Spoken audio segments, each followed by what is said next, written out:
घोटाला शब्द का नाम तो आपने बहुत सुना होगा। घोटाला, कई तरह के घोटाले हुआ करते हैं।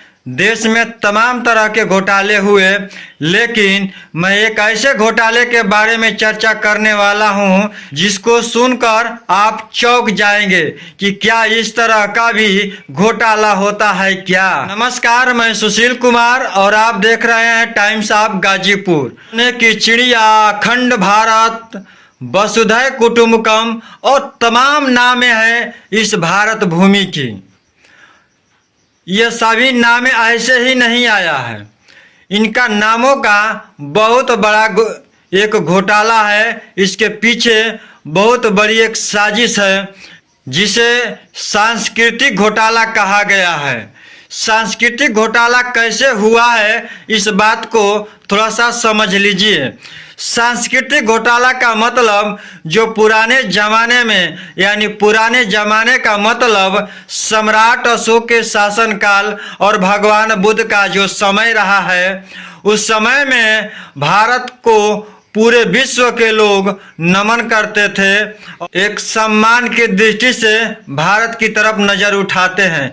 आज भी और आज के भी जो नेता लोग हैं, यह बात को कहते हैं कि भारत को विश्व गुरु बनाना है। यह बातें ऐसे ही नहीं आया।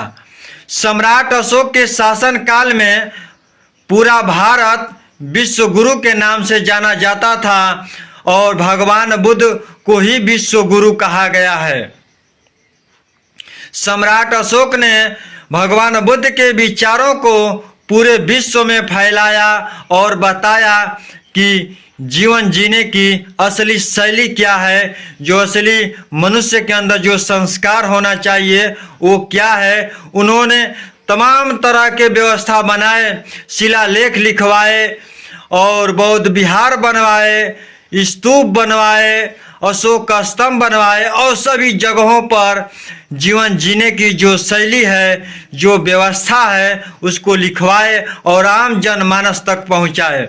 लेकिन यही बातें कुछ लोगों को पसंद नहीं आया और इन सभी चीज़ों का दोहन कर दिए, इनको मिटाने का प्रयास किया, इनको ध्वस्त करने का प्रयास किया। इसी विषय को सांस्कृतिक घोटाला कहा गया। अर्थात भारत की जो मूल संस्कृति था, जिस संस्कृति को पूरी दुनिया सलाम करती थी, पूजा करती थी, उसी संस्कृति को मिटाने का काम किए कुछ लोगों ने, जो गिने चुने लोग हैं। आज उस भारत को, भारत की धरती से मिटाने का काम किए हैं। इसी विषय को सांस्कृतिक घोटाला कहा गया। इसी सांस्कृतिक घोटाला का एक छोटा सा भाग मैं बिहार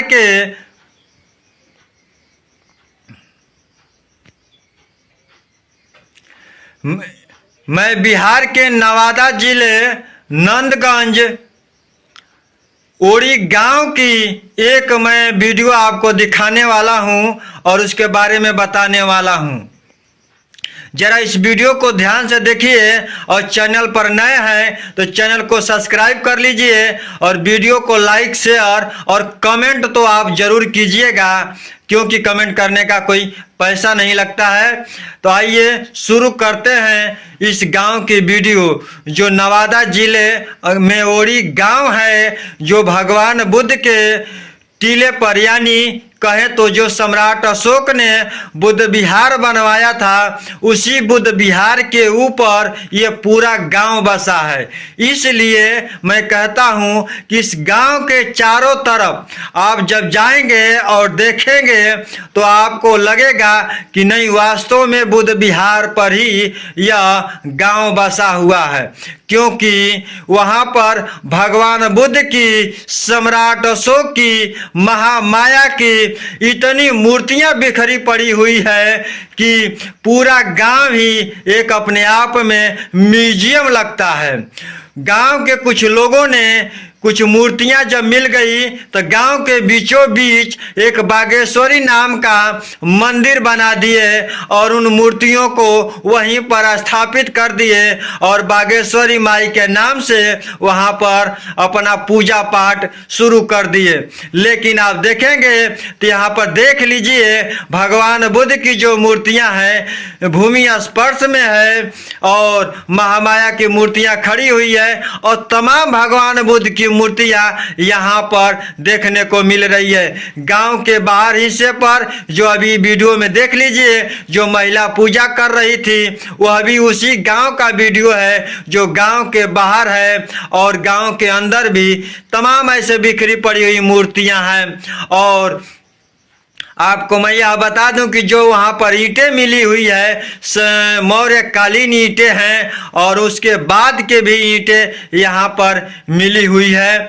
और ये तमाम मूर्तियां जो है ध्वस्त हैं, किसी का हाथ टूटा हुआ है, किसी का पैर टूटा हुआ है, किसी मूर्तियों का चेहरा टूटा हुआ है। साफ ये जो वीडियो में दिखाई दे रहा है।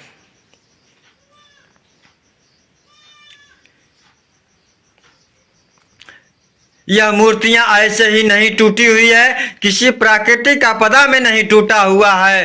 कुछ शरारती लोगों ने जो भारत के मूल संस्कृति को, जो भारत विकसित हुई जिस संस्कृति से हुआ था उस संस्कृति को मिटाने का प्रयास किए और उसी मिटाने के दौरान इन सभी मूर्तियों को तोड़ा गया और मिट्टी में दफन कर दिया गया। लेकिन जैसे जैसे समय आया फिर से मूर्तियां उन भारत की भूमि को, बिहार की भूमि को चीर कर बाहर निकल रही है और फिर से एक बार भारत की पुरानी संस्कृति को बताने का प्रयास कर रही है।